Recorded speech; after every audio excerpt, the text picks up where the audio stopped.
नाही झाल्या. शेवटी विचारलं तुम्हाला काय पाहिजे, किती रुपये पाहिजे. ते म्हणे एका पानाला त्या काळात प्रायः 60 नाही 52-53 घटना असावी 1900 त्या काळामध्ये म्हणे एका पानाला 100 रुपये.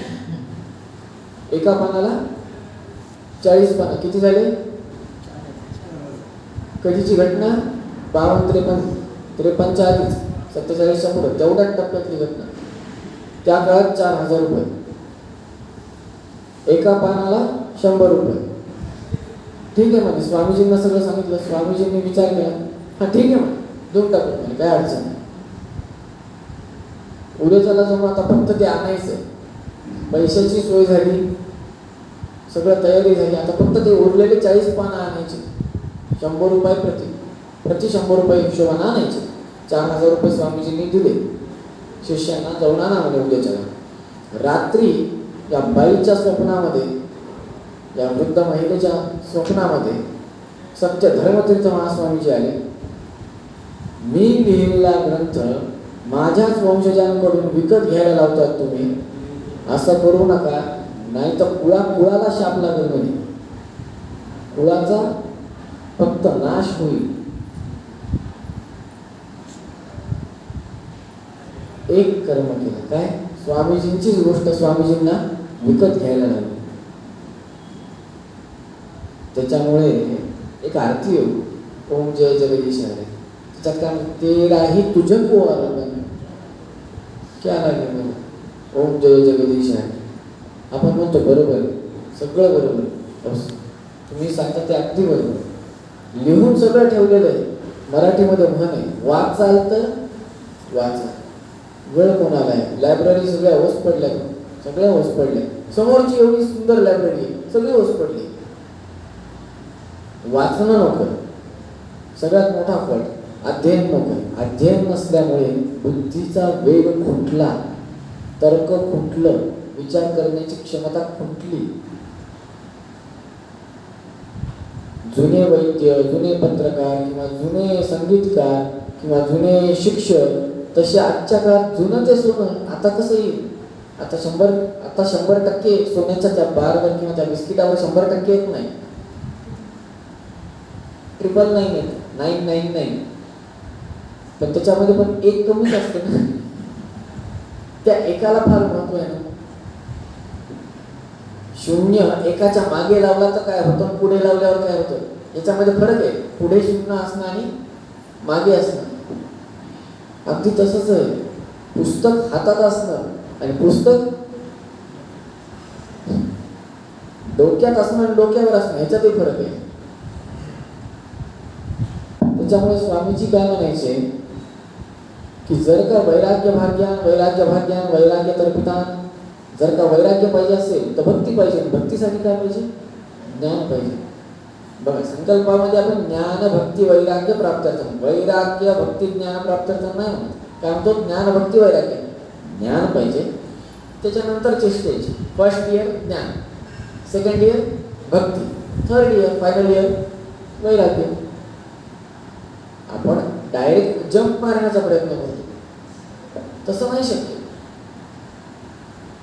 महास्वामीजींचे दौरे गंगाखेडला पण अनेकदा झालेले आहेत. मोठ्या स्वामीजींचे अनेकदा स्वामीजी उडुपीला गेले. आज सेतू बद्री यात्रा करणारे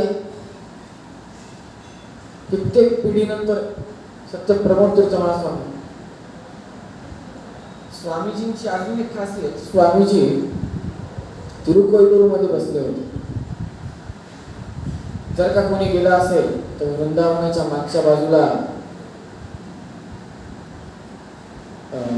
पिंपळाचं झाड आहे, अक्षय वृक्ष, अश्वत्थ वृक्ष.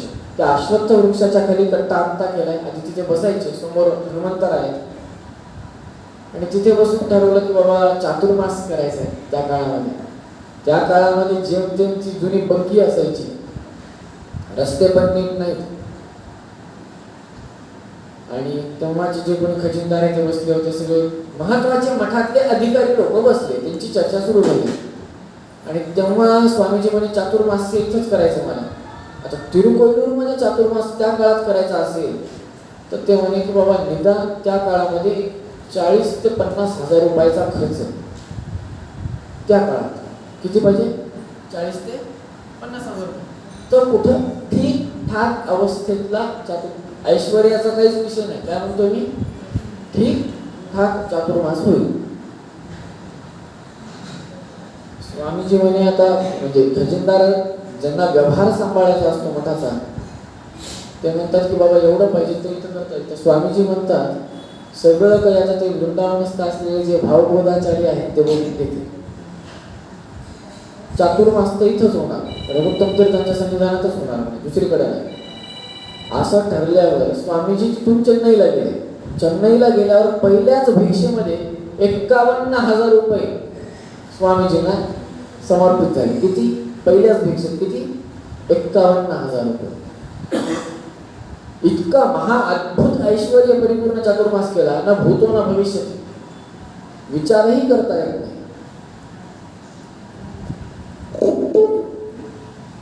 सत्यात्म तीर्थ महास्वामीजी, सत्यप्रमोद तीर्थ महास्वामीजी सूर्य आहेत, सूर्य.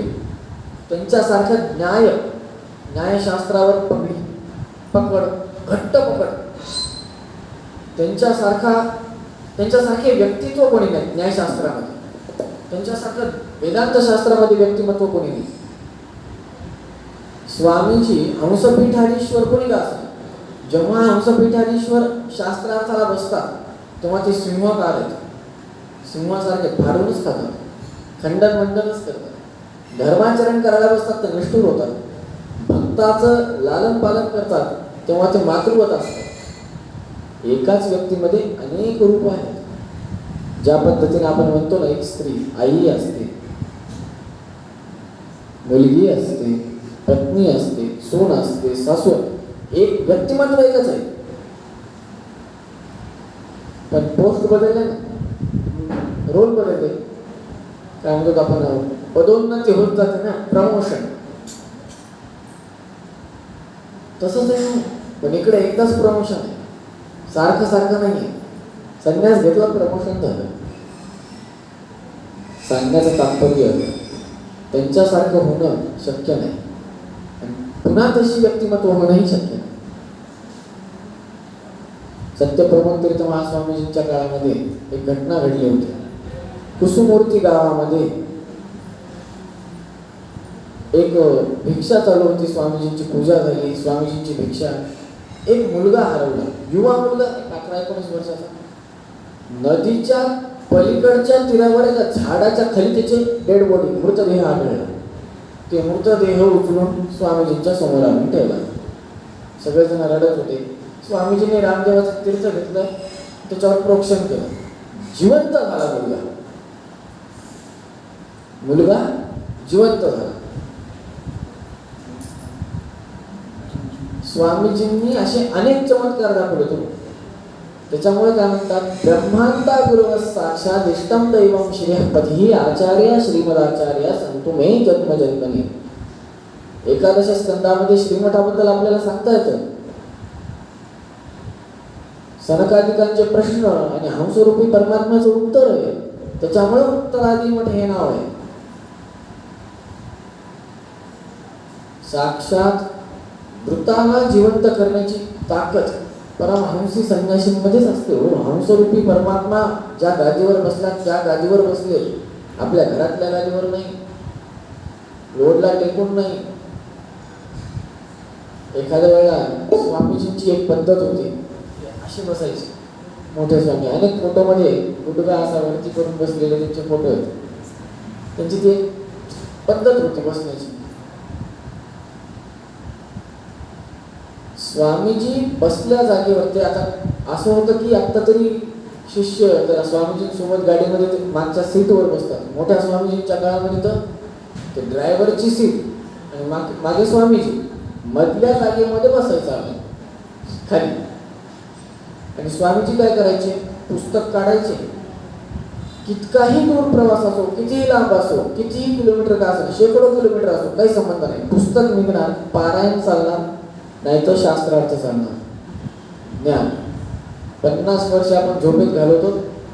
ही सगळी माणसं देवी आहेत. 50 वर्ष उरलेली कशात घालतात, अभ्यासात. एवढाच फरक आहे. एकदा जर का कळालं ना आपल्या हातात काय नाही, बरं आपल्या हातात काय सांगा बरं. कोणीच बॉन्ड पेपरवर लिहून देऊ शकत नाही की मी आता मरणार नाही निदान 70 वर्ष, लिहून कोणीच देऊ शकत नाही. प्राण तुमच्या हातात नाही, कितीही मोठा MD सर्जन आला त्याच्या हातात नाही, कोणीही मोठा व्यक्ती आला. मग काय हातात? आजचा वेळ, आज देवाला काय दिले ते हातात. जर का आज काय दिले, सत्यप्रमोद तीर्थ महास्वामीजींना, सत्यध्यान तीर्थ महास्वामीजींना एकच विचारलं होतं मोठ्या आचार्यांनी. मोठ्या आचार्यांनी एकदा सांगितलं होतं, मोठ्या आचार्यजी म्हणजे माहुली आचार्यजी, त्यांनी त्यांच्या प्रवचनात सांगितलं होतं की मी एकदा स्वामीजींना विचारलं की बाबा तुम्ही अनुसंधान काय करतात पूजेमध्ये. तर स्वामीजी म्हणले, आजूबाजूला माणसं ते उठ म्हणे, स्वयंपाक झाला का बघून या म्हणे, चला निघा म्हणे. सांगत नव्हते अनुसंधान काय करत आहे ते, दिव्य अनुसंधान असायचं, सांगत नव्हते. जेव्हा एकदा त्यांना परत प्रश्न विचारला, तुम्ही एकांतामध्ये गाडीमध्ये बसताना काही ना काहीतरी म्हणत राहतात, काही ना काहीतरी करत राहतात, काय करतात? ते म्हणजे काहीच नाही, मी माझ्या गुरूंचं स्मरण करतो. श्री गुरुभ्यो नमः, श्री गुरुभ्यो नमः, ओम श्री गुरुभ्यो नमः, ओम ओम श्री गुरुभ्यो नमः, ओम ओम श्री गुरुभ्यो नमः, ओम ओम श्री गुरुभ्यो नमः, ओम. बस एवढंच. सत्य ध्यान तीर्थ महास्वामी करायचे, सत्य प्रज्ञ तीर्थ महास्वामी करायचे, सत्य अभिज्ञ तीर्थ महास्वामी करायचे, सत्य प्रमोद तीर्थ महास्वामी करायचे, विद्यमान पीठाधिपती पण करतात. गयामध्ये फल्गु नदीच्या तीरावर महास्वामीजी एकदा बसले असं पूजेसाठी.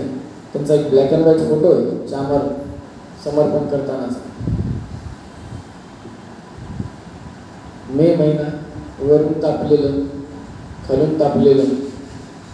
एकादशी, स्वामीजी अनेकासाठी बसणार होते. स्वामीजींसाठी अनेक म्हणजे काय, खोली असते, त्या खोलीमध्ये स्वामीजी बसतात आणि त्यांचं अनुष्ठान करतात.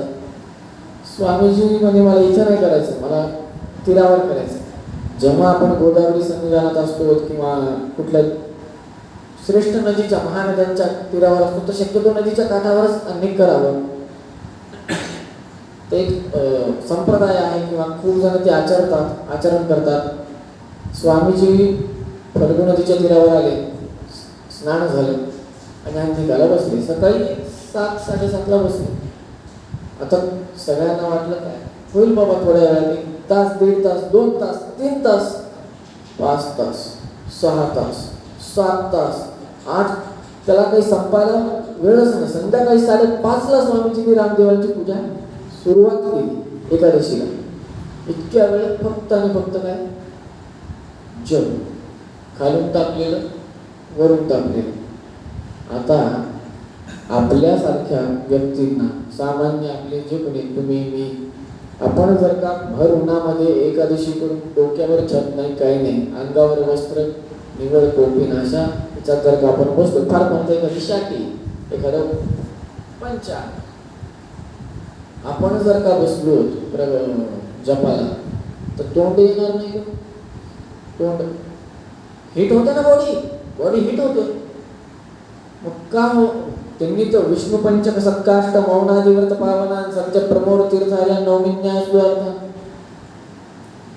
चांद्रयानी व्रत केले. हो, चांद्रयानी व्रत म्हणजे काय, चेष्टा आहे का? चांद्रयानी व्रत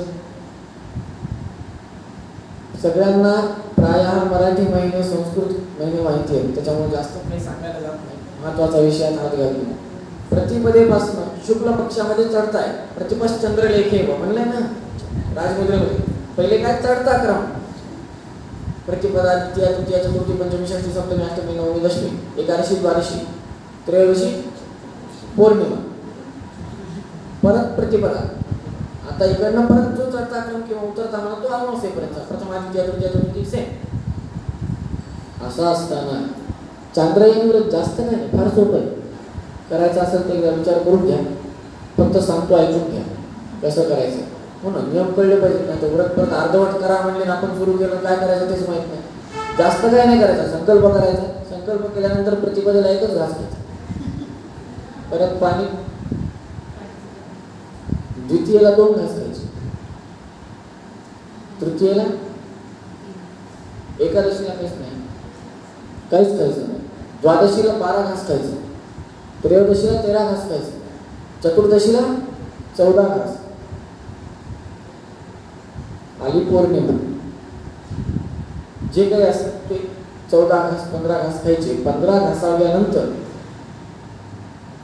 उतरता क्रम कृष्ण पक्षामध्ये 15 घास झाले 14, 13, 12, 11, 10, 9, 8, 7, 6, 5, 4, 3, 2, 1. चांद्रयानी व्रत. इथं काही न करता उन्हाळ्यामध्ये तोंड यायले तर माणसांना, काही न करता तोंड येतात. असं व्रत जे आचरण करतात का करतात? वेदातच दिले, मुखात इंद्रश्च अग्निश्च प्राणाद वायुरजा. मुखात इंद्र अग्निश्च, अग्नी मुखात. सत्य ज्ञानतीर्थ महास्वामीजींबद्दल सत्य ज्ञानतीर्थ महास्वामी म्हणतात, साक्षात अग्निनारायणाची कृपा आहे त्यांच्यावर.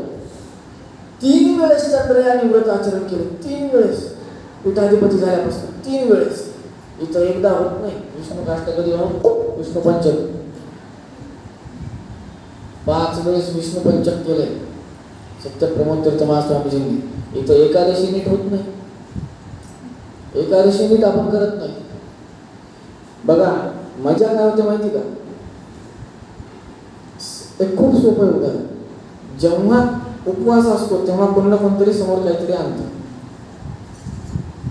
तोंडात अचानक पाणी सुटतं. मनुष्य ते लालसा सगळीकडेच, कुठं नाही म्हणून माणसाला लालच नाही मनामध्ये, शक्यच नाही. स्वतः तो मनुष्य लोकाला खोटं बोलू शकतो, आरशाला खोटं बोलू शकतो का? किती मोठा मनुष्य आला तरी देखील माणसाला लालच संपत नाही. आता बघा चांदीचा भाव घसकन खाली पडला, सोन्याचा वाढला, सगळे मार्केटला चांदी राहिली नाही हो. पीएनजी ना सगळी बुकिंग कॅन्सल करायची वेळ आली पीएनजीवर. असंच आहे सेम. हेच आपल्या आयुष्यात देखील लागू होतं. कसं एक वेळ अशी येते की आपण केलेलंच कर्म आपल्यावर उघडतो. कसं जास्त खाल्लं दवाखाना, जास्त कर्ज दिलं तर वापस घ्यायला अवघड, जास्त कर्ज घेतलं तर फेडायला अवघड. अति पुण्य केलं बळीराजासारखं तर पाताळात, जास्त पुण्य करून बसलं लक्ष्मणासारखं तर ज्येष्ठ म्हणून परत भगवंतालाच आज्ञा दिली. योग्यता फार महत्वाचं आहे. कोणी उठून प्रधानमंत्री झालं तर अवघड आहे ना. योग्यता पाहिजे, योग्यताच नसेल तर काय होणार.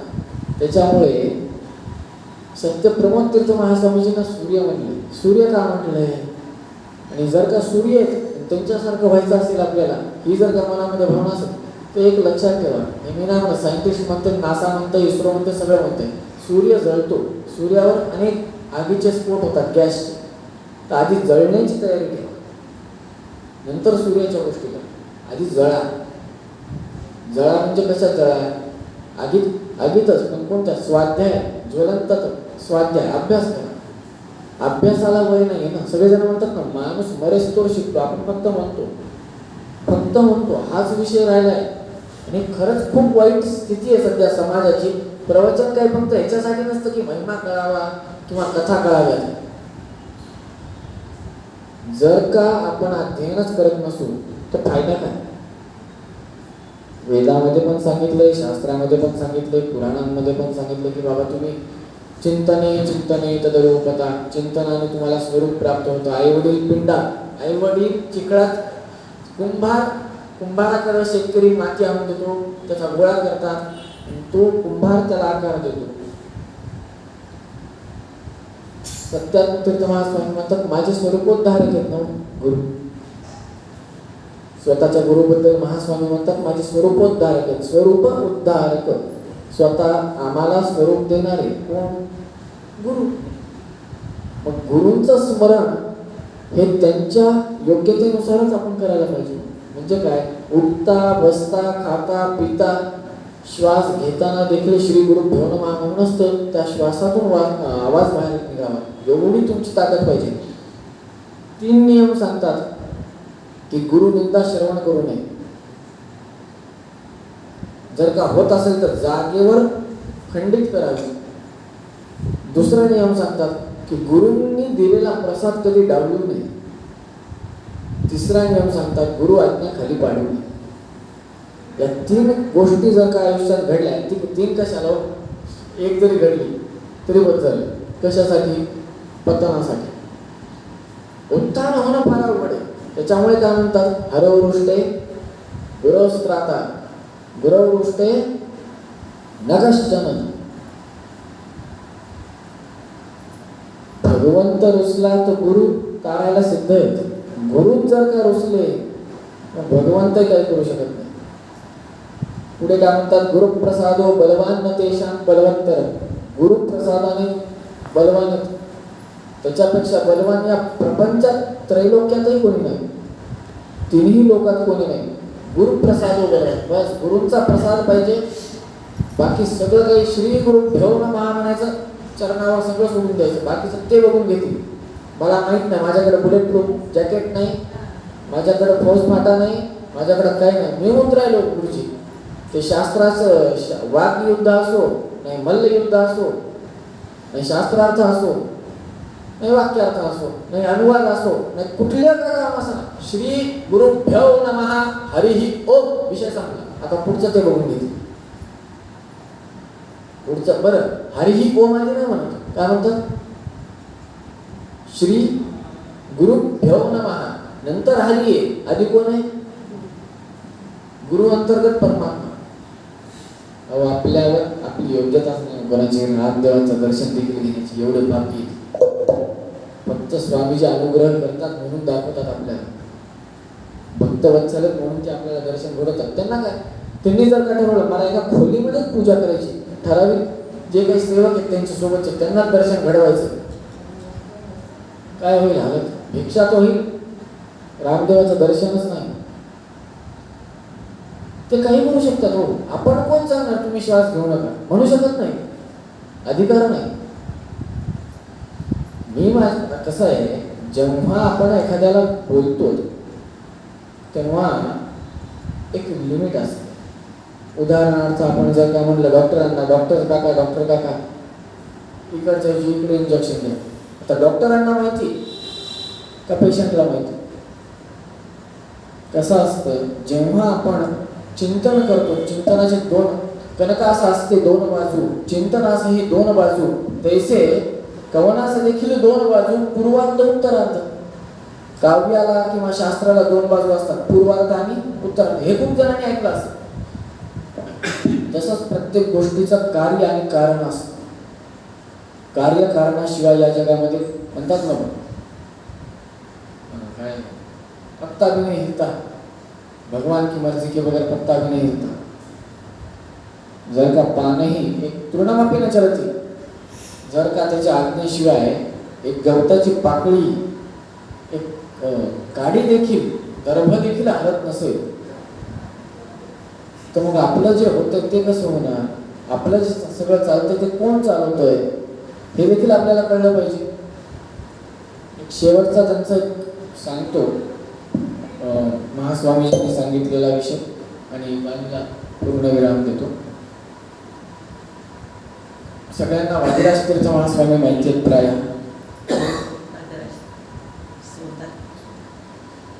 प्रचंड ताप, देहामध्ये 103, 104, 103, 104 ताप. स्वतःचा दंड घ्यायचा, तो असा जमिनीमध्ये ठेवायचा आणि सगळी ताप, त्या सगळ्या तापेचं आव्हान त्या दंडामध्ये करायचं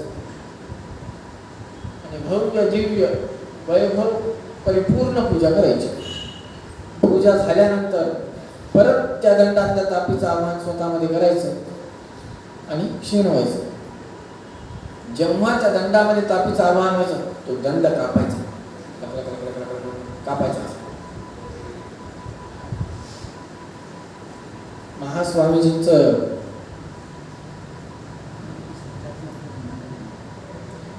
शेवटचे जे काही आठवडे होते मोठ्या स्वामीजींचे, त्यांचा कार्यकाळ शेवटच्या आठवड्यातला, काही गोष्टी स्पष्टपणे सांगू शकत नाहीत कारण की अधिकार नाही आहे.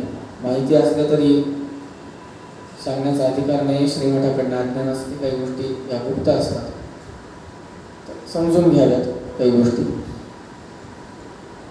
महास्वामीजी जेव्हा तिरुकोयलूरमध्ये पूजा करत होते शेवटची, तेव्हा स्वामीजींना चालता पण येत नव्हतं. एवढा क्षीण देह, प्रचंड ताप. स्नान केल्यानंतर आता पीठ असं समोर लावतात आणि स्वामीजी कुठल्याही सपोर्ट शिवाय पूजा करतात. त्या दिवशी पीठ फिरवलं थोडं भिंतीच्या दिशेला, असं स्वामीजीला टेकता येईल असं पूजा सुरू झाली. तेव्हा इतकी प्रचंड ताप होती स्वामीजींना. स्वामीजींनी जेव्हा वस्त्रांतर केलं त्याच्यानंतर तुम्ही त्या देहाकडे, त्या व्यक्तीकडे किंवा त्या पीठाधिपतींकडे बघून तुम्ही म्हणू शकणार नाही की ह्यांना एवढी ताप आहे, हे एवढी अनारोग्य आहे. एवढं तेजपुंज आणि इतकी वैभवाने पूजा केली त्या दिवशी. शेवटचा क्षण 20 मिनिटापेक्षा जास्त सोबतचे यडबल सेवक, उजवे आणि डावे सेवक जे होते मदत करणारे, ते सांगतात 20 मिनिटापेक्षा जास्त रामदेव अशा हातामध्ये घेऊन असं वाटत होतं की हे बोलतात एकमेकांना, असे हावभाव होते चेहऱ्यावर. हे सांगतात लोक आज पण. जणू काही ती आतापर्यंतच्या कार्याचं समर्पणच होतं. जेव्हा स्वामीजींनी सगळं संपुष्ट भुजंग केलं, आपण भुजंग म्हणतो, देवाला भुजंग करणं आणि देवांना संपुष्टामध्ये ठेवणं, दंडतर्पण आदी सगळं करून, प्रदक्षिणा करून नमस्कार करणं, हे सगळं झालं. तेव्हा तिथेच प्रवचन झालं स्वामीजींचं. अनुग्रह संदेश, अद्भुत अनुग्रह संदेश. तसा अनुग्रह संदेश सगळेजण म्हणतात फार क्वचित ऐकायला मिळतात. शेवटच्या काळामध्ये जे यडवल सेवक होते, उजवे डावे सेवक, त्यांना एवढंच म्हणे, आता पुढे चालून महास्वामीजी जे स्वामीजी आहेत, जे सत्यानंदचा महास्वामी, त्यांना देखील तुम्ही जसं आम्हाला सहकार्य केलं तसं करा, एवढं म्हणले स्वामीजी. आणि एकांतामध्ये ध्यानाला बसले. भिक्षा झाली, सुद्धा पाठ झाला, सुद्धा पाठ सोडला नाही. नंतर भिक्षा झाली. भिक्षा झाल्यानंतर स्वामीजी ध्यानस्थ झाले. ते भावबोधांच्या चरणीच ध्यानस्थ झाले. स्वामीजींनी सांगितलं होतं, जर का मी उत्तर कर्नाटकामध्ये कुठे असेल तर माझं वृंदावन मळखेडला करायचं आधीच ठरवलं होतं स्वामीजींनी. आणि जर का मी दक्षिण भागात कुठे असेल खाली, तर माझं वृंदावन भावबोधाचार्यांच्या चरणीच करायचं. स्वामीजी तिरुकोयलूरला असताना एकदा स्नानासाठी पहाटे द्वादशीला निघाले आणि अचानक थांबले रस्त्यात. प्रचंड घाम आला. दोन्ही हात जोडले, साष्टांग नमस्कार केला, उभं टाकले, फक्त असं बघत राहिले. कित्येक वेळ बघत राहिले. अक्षरशः अंगाचा पूर्ण कापत होत. एवढा घाम, प्रचंड घाम. आणि नजर खाली, हात जोडलेले, समोर काहीच दिसू नको कोणाला. 15-20 मिनिटानंतर उठले, स्नान केलं, वापस आले, पूजा झाली, रघुत्तम तीर्थांना अभिषेक झाला, भिक्षा झाली, सुधापाठ झाला, दिवस संपला. संध्याकाळी काही ठराविक महाविद्वान पंडित जे होते त्यांच्या विश्वासातले ते जवळ आले, 5 सेवा करू लागले. 5 सेवा करताना, स्वामीजी जर का आपली आज्ञा असेल तर प्रश्न विचारू का, तुम्हाला आमची जर का योग्यता असेल तर तुम्ही सांगाल का. काय म्हणे, काय सांगायचं. सकाळी तुम्ही अनुसंधान काय केलं, म्हणजे काही विचार करून हात जोडला, साष्टांग नमस्कार घातला, अनुसंधान केलं काय, सद्विचार, चांगले विचार, सोप्या भाषेत सांगायला का, काही झालं, काही घडलं, आम्हाला काही कळलं नाही. स्वामीजींनी इकडे तिकडे बघितलं, समोरचा व्यक्ती हा आपल्या विश्वासातला आहे का हे त्यांनी ओळखलं. विश्वासातला आहे हे जाणून नंतर त्यांना सांगितलं, सकाळी जेव्हा आपण जात होतो तेव्हा रघुत्तम तीर्थ महास्वामी समोरून जात होते.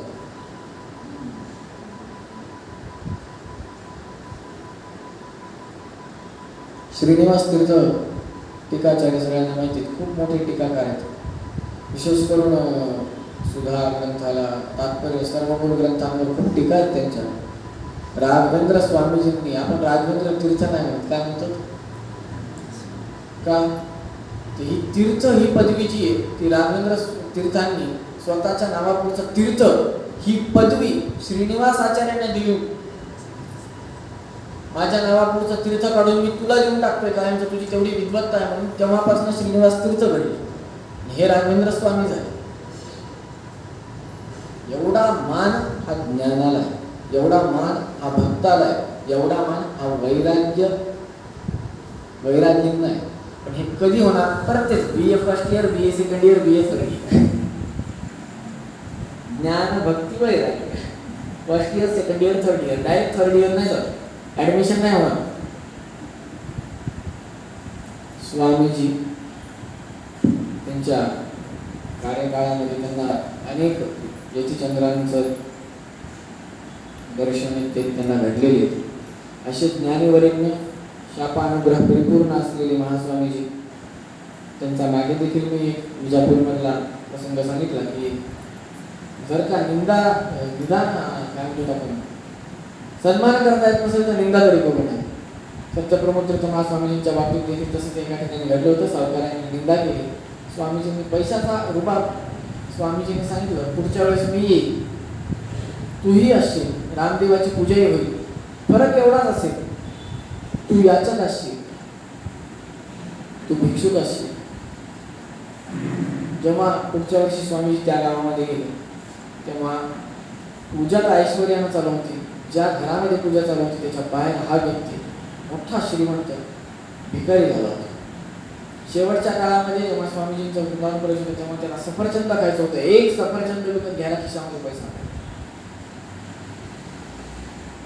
त्याच्यामुळे गुरुनिंदा श्रवणही करू नये, तोंडातून तर कधीच निघू नये. कारण की ह्याला श्रीमठामध्ये अनेक दाखले, जेव्हा जेव्हा गुरुची निंदा केली तेव्हा तेव्हा फक्त पतन झाले. ना तो श्रीमठ, ना वैष्णव, ना स्मार्त, ना शाक्त, ना गाणपत्य. स्वतःच्या गुरुची निंदा केली तर फक्त एकच आहे, पतन.